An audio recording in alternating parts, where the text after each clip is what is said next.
Hello everybody, I'm Alex and today I'm going to talk about the furnace flame sensor.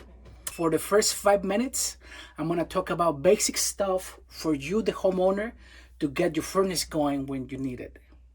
But after that, it's going to get very technical. It's going to be very interesting.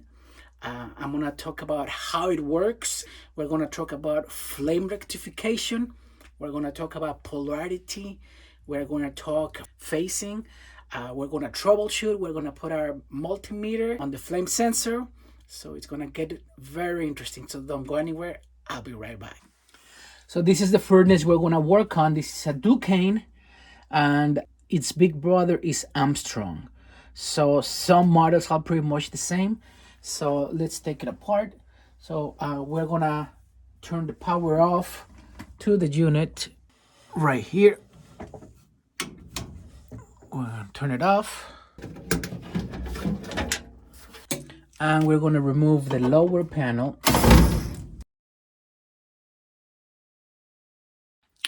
So to understand the flame sensor better, let's go through the whole sequence of operation. So I have this magnet here on my switch. This keeps it on at all the times. I don't need to have the door. It's magnetic. And I'm going to turn my switch on the side of the furnace right here. And the first thing is going to happen is that our inducer fan motor is going to run. When it runs, it's going to clear the chamber from gases or carbon monoxide that is in the chamber.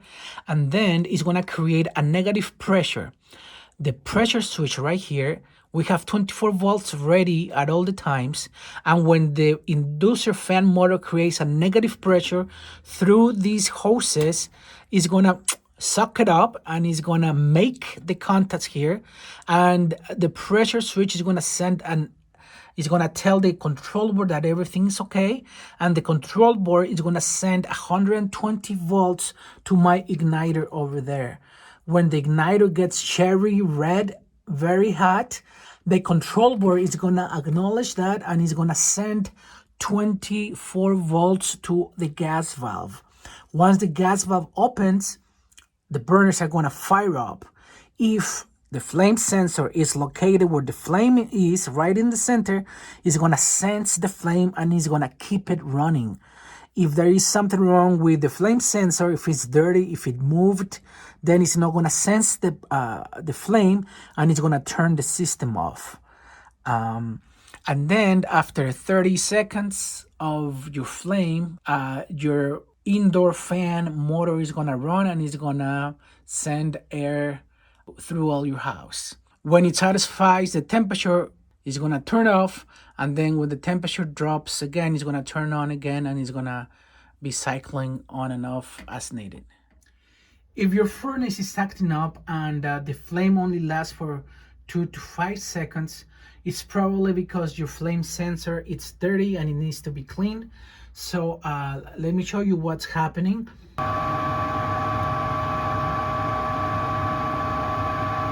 So I just turned the unit on and the igniter is getting ready. It's red hot. And then in a few seconds, the burners are going to turn on.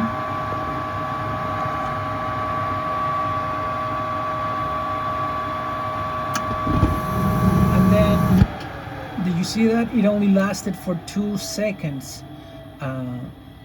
It's more likely that the flame sensor is going to be dirty. So we're going to take it apart and then we're going to clean it.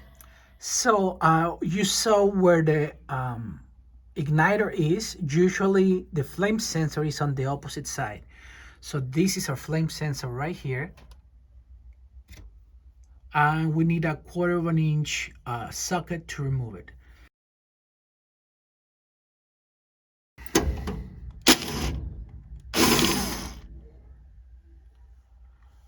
So that's it.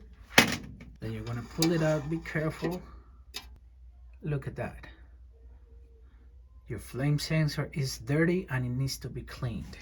So your furnace might have a straight rod like this, or it might have an angle one like this. So let's go back and clean the flame sensor. So if you noticed, this one is dirty. You could see there So what you're gonna do, you're gonna get a Brillo or a Scotch-Brite pad, the green ones, and then we're just gonna clean it like that.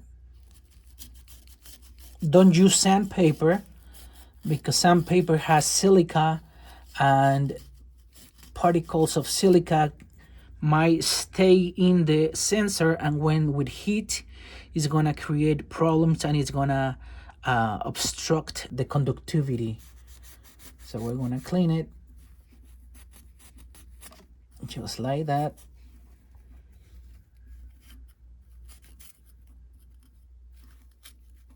Make sure you don't touch this rod with your hands because your hands have oil on them, and then you're gonna transfer it, and then it's not going to work very well once it has oil. And you have to inspect it. Inspect that the ceramic part it's not cracked, that it's not broken, and that your connector is in good shape as well. So once you clean it, we're gonna put it back.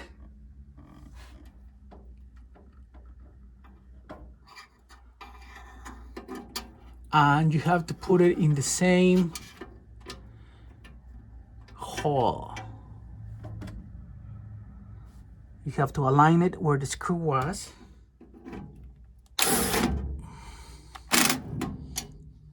We're gonna put it back. So if you see there, right there, the flame sensor, it's in the middle of the flame of the burner. So now let's do it, turn it on again to see if it fixed it. My igniter's getting cherry red. The burners are on. The first thing we're gonna do, we're gonna make a continuity test. Make sure that this is not broken. So we're gonna go continuity with sound. You hear that? So we're gonna place one lead right here. That means that the bar is not broken, so it's good. Okay, so now we're gonna measure alternating current. What we're gonna do, we're gonna grab the female side where the power comes from. This goes all the way to the control board. We're gonna put one lead there, and then the other one, we're gonna put it at the flame sensor spade right there. Most of the furnace I tested, they are 50 to 90, but they're all different. This one is gonna measure between 30 and 40, so by design. So I'm gonna turn the switch on. I have my magnet on my switch for the door, and we're gonna turn it on. So watch this.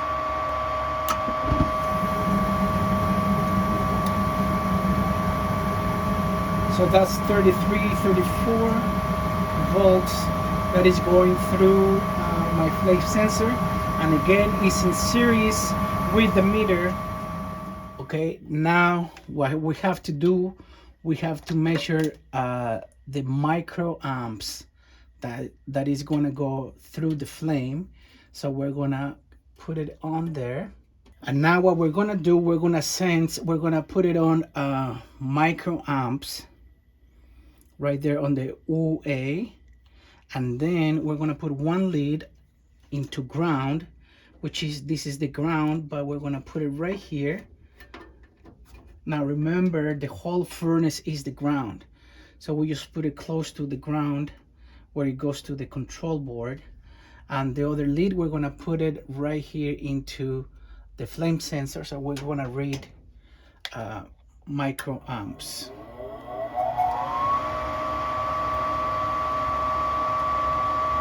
And as you could see, there is reading 4.3. It could be between 2 and 10 microamps. So now let's talk about flame rectification. What flame rectification means, it's gonna change the current. It's gonna is going to change the voltage from a two-way alternating current to a one-way direct current. Let me explain it to you. So this is the sine wave. We have 0 here, and then we have the sine wave. It goes like this, 60 times a second. 60, and this is a 60 hertz. So we have here, it's 120 positive, and here is 120 negative. And it does that 60 times a second. So that's the alternating current. It goes up and down, and this will be the neutral, and this will be the positive, and it goes up and it goes up through the hot, and then it returns through the neutral 60 times a second. So now let's do the alternating current. So I'm going to explain to you what it's doing here. So we're getting from the control board, it is sending say 30 to 80 or to 90 volts alternating current like this. But this is say 35, not 120, and this is 35 negative. So when the burners are on right now, the voltage is always there, and it's not doing anything because it's not making contact to anything. So what is going to happen when the gas valve opens, the flame is going to be here shooting this way, and the flame is going to be, the actual flame is going to be the switch of the whole thing. So now the flame, through the flame, the 30 to 80 volts from the rod, are the ions, the positive ions, are going to go through the heat exchanger, and the heat exchanger is going to be here, and the heat exchanger is metal, and the heat exchanger is connected to the furnace, to the box, to the ground. So we have our bracket to the furnace, to our bracket to the burners right here. So everything is grounded. So it's going to send one way, is going to be direct current now, because it's only going one way, and it's going to return to the control board. Once we have the ground here, remember this is all interconnected. All the metal of the furnace is your ground. So these ions that are going everywhere in the heat exchanger are connecting to the metal, to the ground, and is gonna detect, in this case was 4.5 microamps. Now remember, this is a very small measurement. Microamps is a billionth of an amp, so it's a very small quantity of amps, and the control board is going to detect that through the ground. So if the ground is broken here, then the flame is going to go off because this is broken. There's no way to get back to the control board, and the control board is designed to sense 4.5 microamps through the ground. And now the sine wave, so what the control board is detecting, it's a pulsating direct current. So instead of being positive, negative, it's just only going one way. So it's going to be positive, and the negative's not happening. And then again, the positive and the negative is not happening. And then one more time on the positive side. So this is going to be, so the control board is going to detect a pulsating direct current. And that's why flame rectification, it changes two direction alternating current to one direction pulsating direct current. So it's very important. Your flame is the switch. It's through the flame is that all the ions are transferring to the metal of the heat exchanger, and they are connected to the burner bracket, and the green wire that is in the burner bracket is gonna return 4.5 microamps. So that's what flame rectification is. It's rectifying the flame from alternating current to direct current. So now let's talk about the grounding. The grounding, if the ground is faulty, then we're not going to have flame. So it's very important to have always check the ground on the system, and we're going to have three grounds on the system that the flame sensor depends on. So it's going to be the bracket, the burner bracket grounding, and then we're going to have the actual the control board grounding, and we're going to have the whole system. This is the switch, and this conduit goes to the breaker box, and this the metal pipe, this is the ground, which is the conduit, the metal conduit. If this is broken somewhere here, anywhere, then our ground is not going to be effective, and it's not going to help our flame sensor. Sometimes what you have to do is because of your conduit might be broken somewhere and you don't know, you would have to find another pipe, another grounded pipe that just passes along, and then you're going to connect a wire from here to your furnace. And if your flame sensor, if your furnace turn on, if it stays on, that means that your grounding was lost or broken somewhere.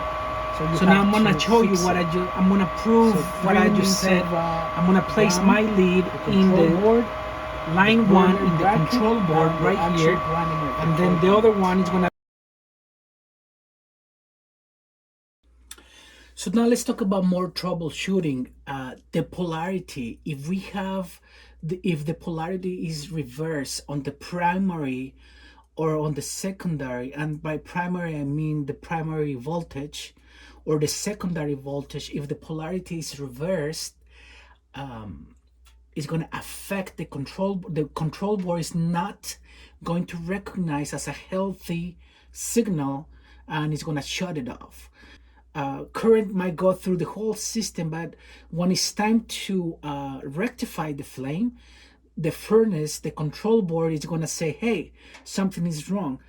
If we have the polarity right on the primary, we're going to have, this is 120 volts.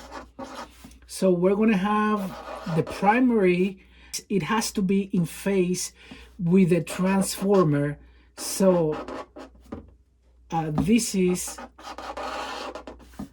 gonna be 120 minus 24, so it's gonna be 94 volts. So if you get 94 volts, that means, because it's gonna read the voltage difference between the 120 and the 24, and because it's in phase, it's going into the same direction, it's gonna only measure the difference between the two. So if you read 94, you are in phase, so you are good, you are correct.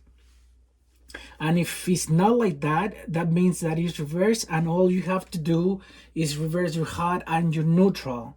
But just by reversing, that would fix it. And in a second, I'm gonna show you with the meter what I mean. So we're gonna put one lead into the line 1, which is the power, and one lead into the transformer hat. I mean into the transformer hat, and that's 93 volts. Do you see that? So that's in phase.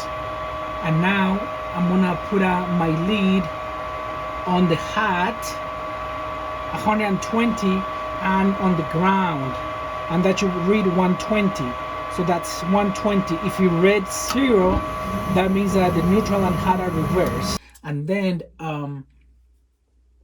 if it's out of phase, this is what's going to happen. So instead of being 120 all the way here, it's going to go like that, because it's going the opposite directions. And then it's going to be 120 plus 24. So if it reads 124, that means it's out of phase. It's not in sync. This is in phase and this is out of phase. So you have to read 24 when it's good, or less than 90 is gonna, the number is gonna jump all over. But you know, about 90, 85, whatever, and if it's more, then something is wrong and you have to fix it just by switching the hat and the neutral.